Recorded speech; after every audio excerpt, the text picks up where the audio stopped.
नमस्कार दोस्तों। कल देखिए, आप सभी को वैसे पता है कि कल द्वितीय श्रेणी की वैकेंसीज़ आ गई है और जैसे ही कोई भी वैकेंसीज़ हो, जो बेरोज़गार विद्यार्थी होते हैं उनके मन में बहुत से प्रश्न कुलबुलाने लग जाते हैं। तो उन विद्यार्थियों के बहुत से फ़ोन कॉल और मैसेजेस के माध्यम से मुझे बहुत से प्रश्न मिले कि सर क्या तो सिलेबस रहेगा। सबसे बड़ी समस्या तो इनके सामने ये थी। दूसरी, सर परीक्षा कब होगी। कई प्रश्न ऐसे भी पूछने लगे थे विद्यार्थी कि सर कौन सी पुस्तक पढ़ें, क्या पढ़ें, कैसे पढ़ें कि हमारा नंबर सुनिश्चित हो। यानी बेरोज़गार के ऐसे प्रश्न होते हैं, हम भी समझ सकते हैं इस बात को। तो आपको बतला दूं, जो द्वितीय श्रेणी के विद्यार्थी हैं, जो ख़ास तौर से सेकंड ग्रेड के लगे हुए हैं, उनको कक्षा 9 से 12 पढ़नी ही पढ़नी है। कक्षा 9 से 12 से आपको पता होना चाहिए आपके कम से कम 50 क्वेश्चन आएंगे कक्षा 9 से 12 तक। और जैसे ही आप लोगों को पता है, आपको बता दूं, देखो हमारी पब्लिकेशंस की पुस्तकें ये आप लोगों ने पढ़ी होगी। कक्षा 11 की हिंदी साहित्य, अंतरा और अंतराल, अच्छा कंटेंट है, बहुत अच्छा रिस्पॉन्स आया, विद्यार्थियों के सवाल जवाब भी अच्छे आए थे। तो कक्षा 9 से 12 तक सरसा की जितनी भी पुस्तकें हैं ना, वो टोटली अपन को पढ़नी है। देख लीजिएगा आप, बहुत ही अच्छी अच्छी पुस्तकें हैं और अच्छी शानदार इसमें साधारण भाषा में व्याख्या की गई है। दूसरी बात, इसमें इतने शानदार मतलब वस्तुनिष्ठ प्रश्नोत्तर बनाए गए हैं जिससे कि आपके कोई भी पाठ होता है, कोई भी चैप्टर होता है, उसका पूरा कॉन्सेप्ट क्लियर होता है। समझ रहे हो ना बात को। तो कक्षा 9 से 12 और एक साथ में व्याकरण है। अब व्याकरण की बात रही तो व्याकरण भी हमने निकाल रखी है सरसा पब्लिकेशन से, आप वो व्याकरण भी पढ़ सकते हैं, अच्छी पुस्तक है। और व्याकरण में देखो मार्केट में बहुत सी पुस्तकें हैं, आप कोई भी व्याकरण पढ़ सकते हो। जैसे राघव प्रकाश जी सर की है, सुभाष जी यादव की है, और भी बहुत सी हैं। मैया जो सर हैं उनकी है, सोहनदान जी की है, माध्यमिक शिक्षा बोर्ड की है, अनेक पुस्तकें हैं व्याकरण में। तो व्याकरण के आएंगे कम से कम 40 क्वेश्चन और 50 के समथिंग आएंगे कक्षा 9 से 12। तो 9 से 12 पुस्तकें हैं। कई विद्यार्थियों की ये समस्या रहती है कि सर कक्षा 9 से 12 जो पुस्तक है वो बहुत मतलब बड़ा, अपने आप में बहुत बड़ा पार्ट है, बहुत बड़ा भाग है। तो देखो, 1 मिनट में किसी के भी याद नहीं होता। आप उसी चीज़ को बार बार रिवाइज कीजिए। समझ रहे हो ना बात को, बार बार रिवाइज कीजिए। इन पुस्तकों से कि मैं गारंटी लेता हूँ, सरसा पब्लिकेशंस कक्षा 9 से 12 अगर आपने बहुत अच्छी तरीके से मेहनत की तो एक भी प्रश्न बाहर नहीं जाएगा, ये गारंटी है। अगर किसी विद्यार्थी को ऐसा लगे कि मैंने बहुत अच्छी मेहनत की थी और फिर भी मेरे मतलब एग्जाम्स में इनमें से प्रश्न नहीं आए, तो आप हमें उलाहना दे सकते हो। परंतु ऐसा होगा नहीं, क्योंकि ऐसी कोई चीज़ छोड़ी नहीं है। इसमें बेहतरीन से बेहतरीन देने की कोशिश की है हमने। बहुत अच्छा कंटेंट है, आप लोगों ने पढ़ा है, अच्छा रिस्पॉन्स आया है। यानी एक फ्रेंड दूसरे फ्रेंड को बता रहा है कि वो पुस्तक लेके आ, तो और उनके कमेंट्स जो हैं वो भी हमारे पास जो आ रहे हैं अच्छे आ रहे हैं, अच्छा रिस्पॉन्स आ रहा है, तो हमें भी बहुत अच्छा लगा।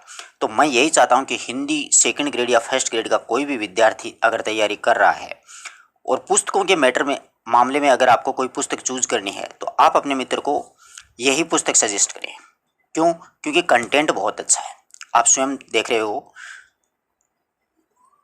बहुत से विद्यार्थियों ने अब तक इस पुस्तक को खरीदा है और पढ़ा भी है, और कंटेंट आपको कैसा लगा है उसका भी हमें पता है, आपको बहुत अच्छा पसंद आ रहा है। अब कई विद्यार्थियों की ये शंका थी कि सर एक वस्तुनिष्ठ होनी चाहिए। तो देखिए, आप लोगों की डिमांड पे ही रुचिरा नाम से अभी प्रकाशित की है। इसमें करीबन 7,500 क्वेश्चन है। एक्चुअल में तो ये व्याख्याता सिलेबस पर आधारित है, आपको सही बता दूं, परंतु द्वितीय श्रेणी के विद्यार्थियों के भी ये काम किए, क्योंकि इसमें कक्षा 11-12 के वस्तुनिष्ठ प्रश्नोत्तर जो और भी बनते हैं वो भी बनाए हैं।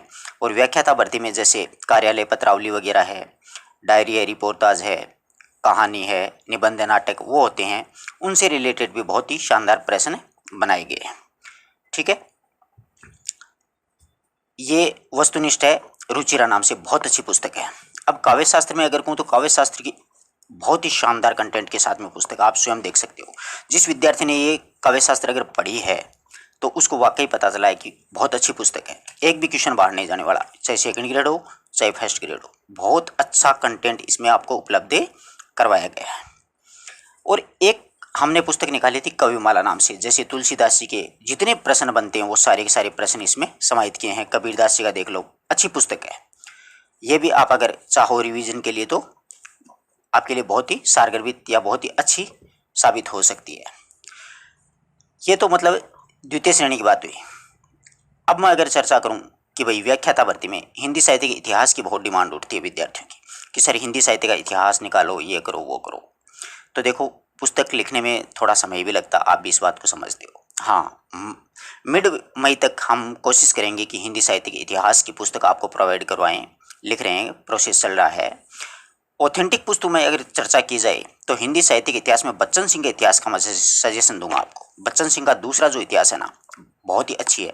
वर्तमान में जो परीक्षाएं हो रही हैं, जो प्रश्न पूछे जा रहे हैं, वो बच्चन सिंह के दूसरे इतिहास से ही अधिकांश जो कथन है वो पुटअप हो रहे हैं। तो आप लोग बच्चन सिंह का दूसरा इतिहास और हिंदी की जो जड़ जिसको कहा जाता है, आप सभी को पता, आचार्य शुक्ल, ये दो तो आपको पढ़नी है। मैंने कई विद्यार्थियों को शुरू में बताया था जो व्याख्याता की मतलब तैयारी करने ही वाले थे, शुरू की थी, तो उन्होंने हिंदी साहित्य का इतिहास आचार्य शुक्ल का खरीद लिया। अब कई विद्यार्थियों की यह शंका थी कि सर हमें तो समझ में ही नहीं आया। तो देखिए, जैसे रामचरितमानस तुलसीदास जी ने लिखा, ठीक है, तो रामचरितमानस अपन एक दिन में थोड़ी समझ सकते हैं। तो वो एक तरह से क्या है कि मतलब एक पाठ है। शुक्ल का इतिहास एक बार पढ़ लिया, दोबारा शुरू कर दो, दोबारा हो गया, तिबारा, चौथी, पांचवी, छठी, 10वीं, हो सके उतनी बार पढ़ डालो उसको। धीरे धीरे धीरे धीरे धीरे धीरे आपको ऑटोमेटिक समझ में आने लग जाएगा कि हाँ, ये इस कवि के बारे में, इस लेखक के बारे में शुक्ल हैं, वो ये बात कहना चाहते हैं। तो जितनी बार रिवीजन हो सके उतनी बार रिवीजन करो उस चीज़ का, तब जाके शुक्ल समझ में आएगा। द्वितीय श्रेणी में आपको बात बताऊं, 3 निबंध जोड़े गए आचार्य शुक्ल के। उत्साह है, श्रद्धा है, भक्ति है, क्रोध है, लोभ है, प्रीति है, ऐसे। तो वो निबंध आप लोग पढ़िएगा कभी, आपको खुद ब खुद पता चल जाएगा कि आचार्य शुक्ल किस चिड़िया का नाम है। आचार्य शुक्ल वो अथाह महासागर है मित्रों, जो हर एक के समझ में आ जाए तो ऐसे कोई प्रश्न ही नहीं उठता। यानी साधारण भाषा में तो लिखना ही भूल गए महोदय जी, शुक्ल जी। इतनी खतरनाक भाषा लिख के गए हैं उन निबंधों में कि आज तक कुछ समझ में नहीं आया वो कहना क्या चाह रहे हैं। ये बिल्कुल सत्य बात है। अगर आपको ऐसा लग रहा है कि ये फालतू की बातें हैं, तो आप लोग एक बार पढ़िएगा उन निबंधों को। चिंतामणि के 4 भागों में वे समाहित हैं। पहले भाग में 17 निबंध, उनमें से 3 ही जोड़े गए हैं द्वितीय श्रेणी में। वो आप लोग पढ़िएगा, आपको खुद ब खुद पता चल जाएगा वाकई आचार्य शुक्ल बहुत खतरनाक चीज़ है, अथाह महासागर है। ऐसी ऐसी बातें डाल के चले गए जो आज भी यथावत हैं। इसलिए जो व्याख्याता की तैयारी करते हैं उनके लिए आचार्य शुक्ल और बच्चन सिंह का दूसरा इतिहास पढ़ना बहुत ज़रूरी है।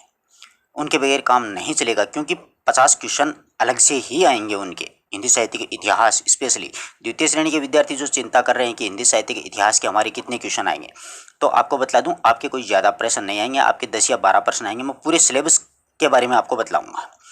अब एक तथ्यात्मक इतिहास की अगर बात करें तो सरस्वती पांडे की एक पुस्तक आती है, देखिए, अच्छी पुस्तक है, बहुत से विद्यार्थियों ने खरीदी भी होगी भी आपके पास। अच्छे कथन है, वाकई बहुत शानदार किताब लिखी है। क्या है कि कंटेंट की तारीफ होती है मित्रों, ऐसे इंसान की कोई तारीफ नहीं करता। कंटेंट वाकई गजब का लिखा है, अच्छी पुस्तक है। हो सके तो 1 बार 2 बार 3 बार इसका भी थोड़ा सा रिवाइज कर लें। अगर इन 3 को भी आप अगर नहीं पढ़ना चाहते और फिर भी आप चाहते हो कि मेरी व्याख्याता में अच्छे से प्रश्न सही हो जाएं, हिंदी साहित्य का इतिहास मतलब मेरा ठीक हो जाए, तो राजस्थान के जाने माने प्रख्यात विद्वान मनोज कुमार जी मिश्रा हैं, जो कि सीकर में परिश्रम कोचिंग संस्थान में सेवा दे रहे हैं काफ़ी 10 सालों से। बहुत शानदार किताब है। हिंदी साहित्य को अगर समझना है तो मनोज जी सर की किताब से ही शुरू करना। मैं ये नहीं कहूँगा कि सीधा आप आचार्य शुक्ल में घुस जाओ। आचार्य शुक्ल में घुस गए तो घुसे ही रह जाओगे, आप बाहर ही नहीं निकल पाओगे, या बाहर इस तरह से निकलोगे कि बहुत दूर जाके गिर जाओगे कि हिंदी साहित्य के नाम से आपको नफरत हो जाएगी। क्या ये इतिहास होता है। मनोज जी ने बहुत ही अच्छी तरीके से समाहित किया, अच्छा कंटेंट है, बहुत अच्छी किताब है, बहुत ही कम त्रुटियाँ हैं। ऐसे तो देखो किताब होती है उसमें त्रुटियाँ आ जाती हैं। और एक सदाबहार पुस्तक हिंदी साहित्य की है, मतलब ये यूजीसी नेट जेआरएफ के द्वितीय प्रश्न पत्र हुआ करता था कोई टाइम में, वो बहुत अच्छी किताब है। द्वितीय श्रेणी के विद्यार्थी जो हिंदी साहित्य के इतिहास की चर्चा करते हैं ना, वो एक बार इस पुस्तक को जरूर पढ़ लें। उनके जो 10-12 क्वेश्चन आने हैं द्वितीय श्रेणी में, वो इससे बाहर नहीं जाएंगे, ये गारंटी है। आगे बात समझ में। ये तो हो गई अपनी पुस्तकों की चर्चा। आपको ये किताबें पढ़नी है और ज़्यादा कंटेंट इकट्ठा नहीं करना यार। ज़्यादा कंटेंट से कोई मतलब नहीं। आप हज़ारों किताब ले आओ, डॉक्टर नगेंद्र हरदयाल का इतिहास ले आए, फलान सिंह का ले आए, उसका लिए, कोई मतलब नहीं है। आप इतने डिस्टर्ब हो जाओगे, आपकी समझ में नहीं आएगा। हो सके उतनी कम किताब होनी चाहिए और उनका बार बार रिवीजन होना चाहिए। स्पेशली कक्षा 9 से 12 सरसा ही होनी चाहिए हर विद्यार्थी के हाथ में। ये आपको करना है। आपके मित्र हैं, आपके दोस्त हैं, आपके फ्रेंड हैं, उनको आप सजेस्ट करोगे कि हाँ यार ये कंटेंट अच्छा चल रहा है। कक्षा 9 से 12 अगर आप सरसा पढ़ोगे तो वाकई आप दूसरी किताब नहीं पढ़ोगे। हिंदी साहित्य इतिहास की मैंने आपको बता दी, काव्य शास्त्र की मैंने आपको बता दी। अब कई विद्यार्थियों की ये समस्या है कि सर रीट की करें, सेकंड ग्रेड की करें, फर्स्ट ग्रेड की करें, ये समस्या है। तो आपको एक बात और बतला दूँ, खुद आपको तैयारी करनी है, जॉब आपको लगना है, तो आप खुद डिसाइड करें इस बात को, ठंडे दिमाग से सोचें कि मैं किस चीज़ में एलिजिबल हूँ, यानी मैं कहाँ तक एक्सेप्ट कर सकता हूँ। देखो व्याख्याता की अगर बात करूँ मैं, तो व्याख्याता में वो लोग तैयारी कर रहे हैं जो वर्तमान में खुद गवर्नमेंट एम्प्लॉय हैं, यानी जॉब लगे हुए हैं, वो कर सकते हैं। उनका फ्री माइंड है दिमाग, कोई दिक्कत नहीं है, बिल्कुल फ्रेश दिमाग है, वो आराम से अच्छे से तैयारी कर सकते हैं, उनके कोई दिक्कत नहीं है। अगर कोई बेरोजगार है और वो सीधा व्याख्याता की तरफ जा रहा है तो उसके दिमाग में एक तरफ आवाज़ आएगी कि यार रीट नज़दीक आ रही है या सेकंड ग्रेड की तो भर्ती आ ही गई, क्यों ना व्याख्याता को छोड़ सेकंड के लग जा। समझ रहे हो। अब कई बड़े बड़े यूट्यूब चैनल्स, कई एप्लीकेशंस वाले ये कहते हैं कि सेकंड ग्रेड और फर्स्ट ग्रेड सेम ही है, आप हमारा एप्लीकेशन खरीद लो। सेम नहीं है, कोई भी भर्ती का सिलेबस कभी भी सेम नहीं हो सकता है। जब आप सोचिए द्वितीय श्रेणी में जब आपको 20,000 रुपये मिल रहे हैं, व्याख्याता बनोगे तो आपको 35,000 रुपये मिल रहे हैं, तो सिलेबस एक कैसे हो सकता है। गवर्नमेंट पागल थोड़ी ना है, बड़े बड़े IAS अधिकारी होते हैं, वो सिलेबस डिसाइड करते हैं। तो सिलेबस आप स्वयं देख सकते हो। व्याख्याता भर्ती में हिंदी साहित्य का इतिहास का बहुत बड़ा पार्ट है, और द्वितीय श्रेणी में मात्र 10 या 12 क्वेश्चन आने हैं। कक्षा 9 से 12 आएंगी सेकंड ग्रेड में, जबकि व्याख्याता में सिर्फ 11वीं और 12वीं आएगी। इधर पूरी व्याकरण आएगी सेकंड ग्रेड में, उधर व्याकरण के 4 या 5 ही टॉपिक आएंगे। इधर साइको के अलग टॉपिक होंगे, उधर साइको के अलग टॉपिक होंगे। ICT वगैरह और भी हैं, कंप्यूटर्स वगैरह के जोड़ रखे हैं, संप्रेषण वगैरह जोड़ रखा है, यानी सिलेबस में बहुत ही फर्क है। अब मैं द्वितीय श्रेणी की जो विद्यार्थी कल जो भर्ती आई थी उसका सिलेबस देखिए, मेरे पास तो पढ़ा ही है, थोड़ा सा बता दूं तो देखिए, सबसे पहले अपन जीके की चर्चा कर लें। जीके में कुल 100 क्वेश्चन आने हैं, ठीक है। इसमें राजस्थान का सामान्य ज्ञान आ गया, मतलब 40 क्वेश्चन आएंगे राजस्थान के सामान्य ज्ञान के 80 अंक के, और उसमें देखिएगा राजस्थान के सामान्य ज्ञान के कैसे कैसे प्रश्न आएंगे वो भी मैं आपको बतला दूं। जैसे राजस्थान की कला और संस्कृति है 20% उसके आने हैं, राजस्थान का भूगोल है और आर्थिक और ऐतिहासिक है 20% उसमें से आने हैं। 40 क्वेश्चन हो गए। 10 जो प्रश्न है वो विश्व के भूगोल के आएंगे, और 10 जो प्रश्न है वो भारत के भूगोल के, और 10 प्रश्न आपके आएंगे भारतीय संविधान यानी राजनीति विज्ञान के, और 10% करंट के, और 20% मनोविज्ञान के। इस प्रकार से आप सभी प्रश्नों को जोड़िएगा, सारे के सारे प्रश्न कितने होते हैं, 100 प्रश्न बनते हैं। तो 100 प्रश्नों का पेपर होना है जीके का। द्वितीय श्रेणी में इतना ही है। राजस्थान का पार्ट है वो ज़्यादा है, 40 प्रश्न आएंगे उसमें से, फिर 10 प्रश्न आएंगे आपको विश्व के, 10 प्रश्न आएंगे भारत के भूगोल के, 20% हो गए, टोटल हो गए 60। उधर 10% आ जाएंगे भारतीय संविधान के, और 10% करंट के, 20 हो गए 80, और 20 आएंगे साइकोलॉजी के। टोटली 100 क्वेश्चन जीके में अपने आने। इनमें से अगर आपको 40% नहीं आते हैं तो आप हिंदी चाहे कितनी पढ़ो, कुछ नहीं बनने वाला आपकी बार। वो मैंने कल जो नोटिफिकेशन का वीडियोस बनाया था उसमें भी मैंने आपको क्लियर कर दिया था कि अगर आपको 40% नहीं आते हैं, सही नहीं होते हैं 40% के प्रश्न, 40% 100 में से 40 करेंगे तो 40% हो गए, तो अगला पेपर चेक ही नहीं होगा। 40 से कम हो जाते हैं तो ध्यान रखिएगा जीके का खास तौर से। बहुत से विद्यार्थी सब्जेक्ट के लगे रहते हैं, सब्जेक्ट में 135 कर दो, उधर आपको 25% हुए तो कोई काम नहीं आया।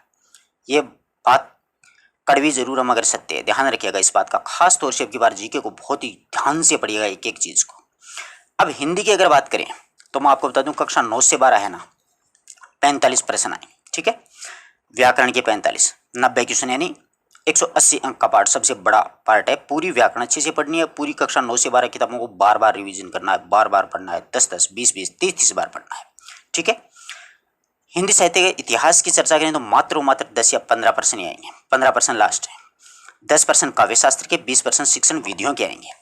अब कक्षा 9 से 12 की पुस्तकें मैंने पढ़ा रखी हैं, अगर आप लोगों ने अगर वीडियोस देखे हैं, जो विद्यार्थी देखते हैं रेगुलरली, उनको तो वाकई पता है कि हाँ किस प्रकार से प्रश्न आते हैं। मैं बीच बीच में आपको ये बात बताता भी रहता हूँ कि इस प्रकार के प्रश्न यूँ ही आपसे पुटअप हो सकते हैं, बन सकते हैं। तो आप विद्यार्थी वीडियोज़ लगातार देखते रहिएगा।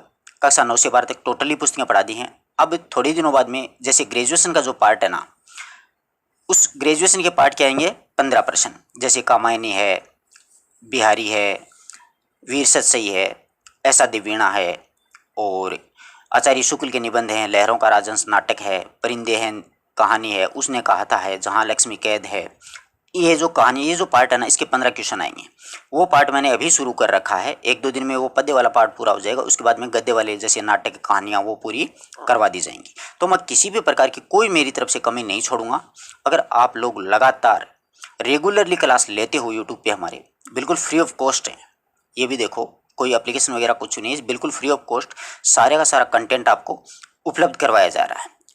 अब थोड़े दिनों बाद में क्या होगा, जैसे ये पूरा सिलेबस हो जाएगा उसके बाद अपन टेस्ट सीरीज शुरू करेंगे, डेली टेस्ट सीरीज लेंगे हमेशा। कक्षा 9 से 12 व्याकरण है, शिक्षण विद्या है, ग्रेजुएशन वाला पार्ट है, हर तरीके की, और साथ ही साथ में जीके भी चलाएंगे। 15-20 क्वेश्चन जैसे हर एक टॉपिक दे दिया जाएगा, वो टॉपिक आप पढ़ के आओगे, उसके वस्तुनिष्ठ प्रश्न उत्तर हैं, उसका समाधान है, संशोधन है, सोल्यूशन है, वो अपने यूट्यूब के माध्यम से करेंगे। तो सुबह से हम 2-2 वीडियोज़ आपको उपलब्ध होंगे, और तैयारी में अच्छी तरीके से कर लीजिए। अपने दिमाग से, अपने संयम से सोचिएगा, किसी दूसरे के कहने पर आप लोग ऐसा ना कीजिएगा कि आप लोग ये सोचो कि भाई सर ने ये कह दिया तो मैं फर्स्ट ग्रेड की तैयारी कर लूँ, हो सकता है मेरा सिलेक्शन हो जाए, मैं तो इंटेलिजेंट हूँ। ऐसा कुछ भी नहीं है। होने को हो सकता है व्याख्याता में, और न होने को नहीं हो सकता है रीट में भी, सीधी सी बात है। ये पेपर पे डिपेंड करता है, उस समय माइंड पे डिपेंड करता है, आप घबराते हो कि नहीं घबराते हो, तैयारी आपकी कितनी है, किस प्रकार से आपको पेपर सेट हुआ है। बहुत सी बातें होती हैं, वो एग्जाम के टाइम में ध्यान रखने वाली बातें होती हैं, वो मैं आपको बाद में बता दूंगा। अभी से आपको इतना ही कहता हूँ कि बहुत ही गहराई से, बहुत ही धैर्य से, बहुत ही संयम से आप लोग लगातार तैयारी करते जाइए। ईश्वर आपके साथ है, आशीर्वाद आपके साथ है। आप अगर मेहनत करोगे सच्ची ईमानदारी से, मन लगा करिए दिन और रात, तो श्योर सिलेक्शन हो जाएगा। डेली 5 ही घंटा पढ़ना आपको, कोई ज़्यादा नहीं पढ़ना। अभी फॉर्म भी स्टार्ट नहीं हुए हैं, हमेशा सिर्फ 5 घंटा पढ़ना है, परंतु पढ़ना बड़ा ही शिद्दत से है, पूरी ईमानदारी से पढ़ना है, पूरी मेहनत से पढ़ना, अपन को पूरे दिलो दिमाग से पढ़ना है। ये नहीं कि पढ़ तो रहे हैं और दिमाग घूम रहा मार्केट में, समझ रहे हो। ज़्यादा मोटिवेशन की कोई आवश्यकता नहीं है। मोटिवेशनल वीडियोज़ तो आप लोग देखते ही होंगे, 10 मिनट बाद में खून वैसे ही ठंडा हो जाता है।